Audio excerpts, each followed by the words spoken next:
Olá, sexto ano, satisfação em encontrá-los novamente com a nossa videoaula. Estaremos essa semana trabalhando com o capítulo 11, Relevo, Agentes Transformadores, Estrutura e Formas.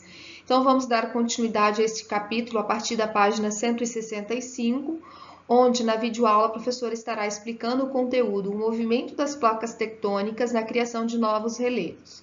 Também estarei trabalhando com vocês uma videoaula dos professores do portal Poliedro, onde esta aula é essencial para que vocês compreendam o conteúdo e façam a resolução das atividades. Chamo a atenção de vocês para essas atividades, vamos todos participar, enviar, é muito importante a participação de vocês através do envio das atividades propostas no nosso planejamento como atividade de verificação.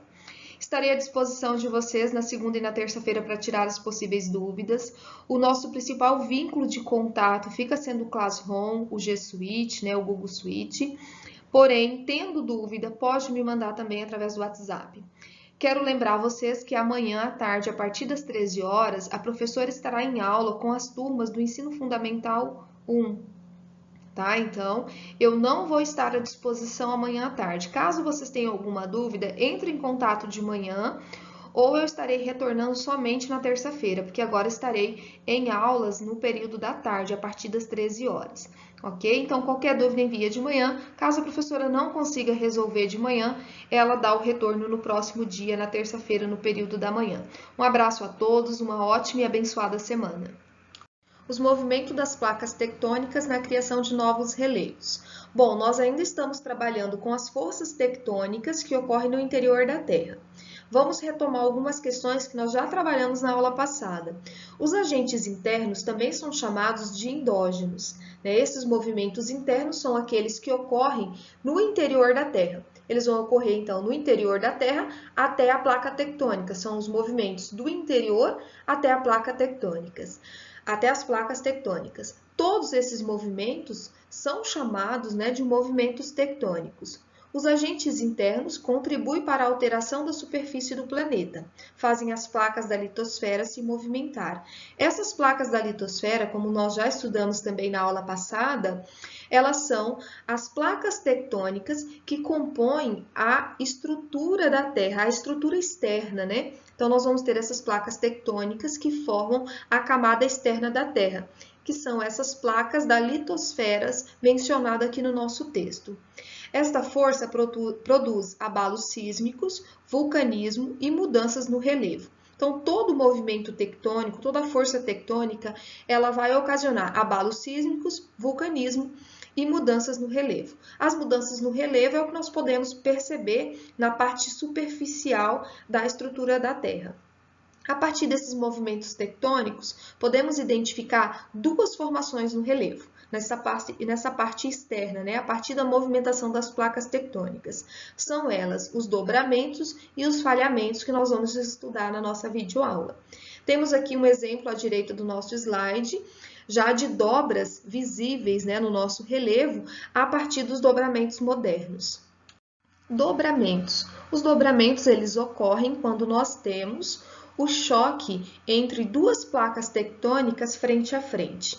Esse movimento ele também é conhecido, como já estudado ao longo do capítulo anterior, como movimento convergente. Então, o que seria o movimento convergente? O choque frontal entre duas placas tectônicas. Quando nós temos esse choque frontal, nós temos um movimento convergente. Toda vez que ocorre um movimento convergente, a placa tectônica maior, ela vai ser direcionada para baixo, dando então origem ao movimento que nós chamamos de subducção. Esse movimento de subducção, ele é comum quando nós temos esse choque frontal entre as placas tectônicas. A placa mais pesada, a placa maior, ela vai ser direcionada para baixo, de volta ao manto terrestre, e a placa mais leve, a menor, ela vai se dobrar, formando então os picos e as montanhas na superfície terrestre.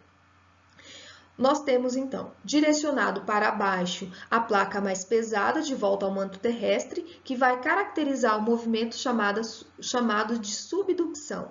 A placa menor, por sua vez, ela vai sofrer uma grande pressão e ela vai se dobrar Se dobrando, ela vai formar as montanhas muito altas, as maiores altitudes, né, da superfície da Terra, também formando montanhas pontiagudas, que é o que nós chamamos de dobramentos. Basicamente, o que ocorre então quando tem esse choque?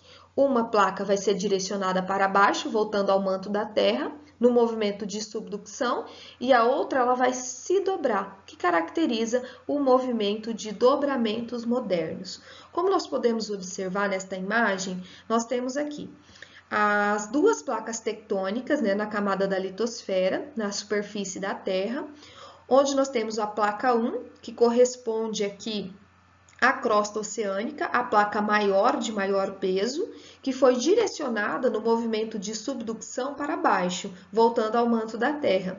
Por outro lado, a placa menor, a placa mais leve, a placa tectônica 2, que é a placa tectônica continental, se dobrando e formando aí então essa montanha bem pontiaguda.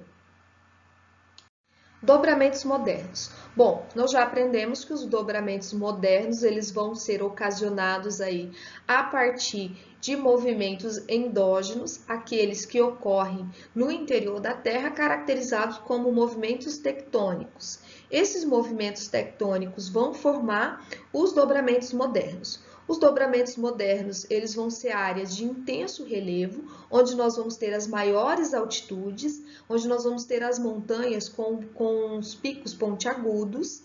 Essas regiões, elas também vão ser propensas a vulcanismo e terremotos, porque só ocorre esse intenso relevo em regiões de encontro de placas tectônicas. Então, nós vamos ter essas três características: intenso relevo, né, que são as montanhas pontiagudas, de maior altitude, regiões propensas ao vulcanismo e aos terremotos por estarem em encontros de placas tectônicas. Os dobramentos modernos só ocorrem nas regiões de encontros de placas tectônicas. Essas regiões são conhecidas como as montanhas com as mais altas altitudes. Vamos então conhecer alguns exemplos de dobramentos modernos e suas respectivas localização. Caso vocês queiram pesquisar um pouco mais a respeito, infelizmente a professora não consegue trazer um exemplo de cada um. Vou trabalhar com vocês um desses exemplos citados abaixo e os demais espero que vocês tenham a curiosidade de buscar algumas informações a mais. Nós temos aqui a Cordilheira do Atlas, na África, o Monte Everest, muito conhecido, né, localizado na Ásia, o Apeninos, localizado na Europa, Montes Cantábricos, na Europa também, Monte de Aconcagua, na América Latina, Monte de Urais, fronteira entre a Europa e a Ásia, e os Alpes Suíços, na Europa. Outro conhecimento muito importante para vocês fixarem em relação a esse conteúdo dos dobramentos modernos é que dentro dos períodos do tempo geológico da Terra, os dobramentos modernos são os mais recentes na formação da estrutura da Terra, no relevo do mundo. Eles vão ocorrer, então, na Era Cenozoica. Por que eles são grandes montanhas pontiagudas e as mais altas altitudes? Por eles ocorrer nessa Era Cenozoica, que é a mais recente do tempo geológico da Terra, eles ainda não sofreram erosão. Alguns ainda estão em processo de formação. Dobramentos modernos. Já vou aproveitar esse slide para fazer uma correção do slide anterior. No slide anterior, a professora citou o Monte de Aconcagua, né? Não é Aconcagua, é Aconcagua, que é esse monte justamente que eu trago nesta imagem à direita para vocês. O Monte Aconcagua é a montanha mais alta fora da Ásia. A montanha mais alta do mundo é o Monte Everest, localizado na região da Ásia, né? E nós temos então o Aconcagua com 6.961 metros de altitude. Ele está localizado na Cordilheira dos Andes, na província de Mendoza, Argentina, e está situado a 112 quilômetros a noroeste de sua capital, que é a cidade de Mendoza. O cume também está localizado a cerca de 5 quilômetros da província de San Juan e a 15 quilômetros da fronteira internacional com o Chile, e é um dos 7 cumes. Já a professora explica para vocês esta questão dos 7 cumes. O que é interessante nós pensarmos? Nós temos aqui, na América, né, o segundo maior dobramento moderno de todo o relevo do mundo. Trouxe para vocês um mapa mais detalhado sobre o Cerro de Aconcagua, né? Nós temos aqui, então, sinalizado em vermelho nesse mapa a Aconcagua, o Monte de Aconcagua. Então, nós vamos observar aqui que ele vai estar aqui próximo do Chile, no território argentino, né? E nós temos, então, a formação dessa montanha a partir do movimento de subducção da placa de Nazca. A placa de Nazca ela vai estar aqui na região do Oceano Pacífico, com a placa sul-americana, que vai pegar toda esta parte aqui da América do Sul. Então, com esse choque entre a placa de Nazca e a placa sul-americana, nós temos a formação geologicamente recente da orogenia andina, que forma justamente esse dobramento moderno, que é a montanha de Aconcagua. Interessante nós pensarmos que, embora sempre que ocorre nessa região de encontro de placas tectônicas, de choque de placas tectônicas, pode ocorrer a questão de vulcanismo, esta não é uma região que apresenta vulcão, tá? Então, esta é uma região que ocorreu o dobramento moderno, o segundo maior dobramento moderno do relevo do mundo, porém não é uma região com atividade vulcânica. Como prometido, a história do porquê de chamar, então, as montanhas mais altas do mundo de Sete Cumes. Essa história, ela nasce com o sonho de um norte-americano chamado Dick Bass, né, de escalar 7 montanhas mais altas do mundo. A partir deste sonho, deste norte-americano, né, nós vamos ter essa forma de chamar as 7 montanhas mais altas do mundo, as maiores altitudes de Sete Cumes. Trouxe para vocês o planisfério, né, do globo terrestre, com a localização, então, dessas 7 montanhas mais altas do mundo. Os falhamentos. Os falhamentos também ocorrem a partir dos movimentos tectônicos internos, né, que vão correr do interior da Terra até a placa tectônica, que nós chamamos de endogênos, né? E estes falhamentos, eles ocorrem quando uma placa tectônica, ela sofre uma fratura por consequência de sua movimentação ou através do choque com outra placa tectônica. Então, prestem bastante atenção. Nós temos duas situações que pode ocorrer o falhamento. Tanto a fratura da placa pela sua própria movimentação, quanto através de um choque com outra placa tectônica. Então, caso eu venha perguntar para vocês futuramente como ocorre um falhamento, lembrem-se que pode ocorrer nessas duas situações. A superfície, quando ocorre então esse falhamento, a superfície terrestre ela vai se elevar verticalmente ou ela vai se rebaixar, possibilitando o surgimento de vales ou depressões. Como vocês podem observar, este movimento pode ser chamado de Graben, que é o movimento onde ocorre o rebaixamento da região, ou Host, que é o movimento onde vai ocorrer a elevação vertical da superfície terrestre, como nós podemos observar na imagem à direita do slide.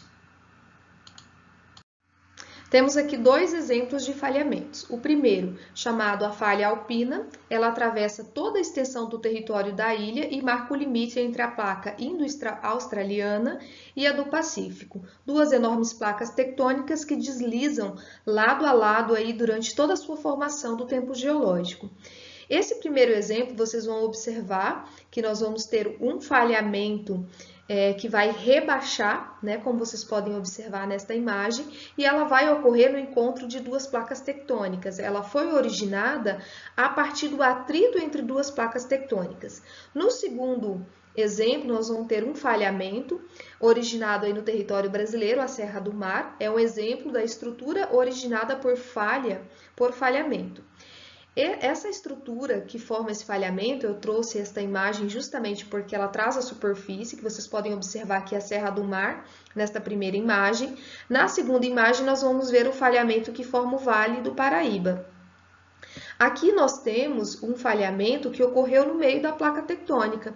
O Brasil está localizado no meio de uma placa tectônica, a placa sul-americana. Então, nós vamos ter dois exemplos de falhamentos diferentes. Um que vai ocorrer no local de duas placas tectônicas, do atrito entre duas placas tectônicas, e um outro exemplo de falhamento que ocorre no meio de uma placa tectônica. Esse falhamento que nós temos como exemplo aqui no Brasil, ele é bem interessante. né? Como vocês podem observar, aí eu consegui uma imagem muito legal que vai trazer esse falhamento, que é um falhamento de Graben, né? Aquele falhamento onde nós vamos ter o rebaixamento do solo, do local do território que forma justamente o Vale do Paraíba.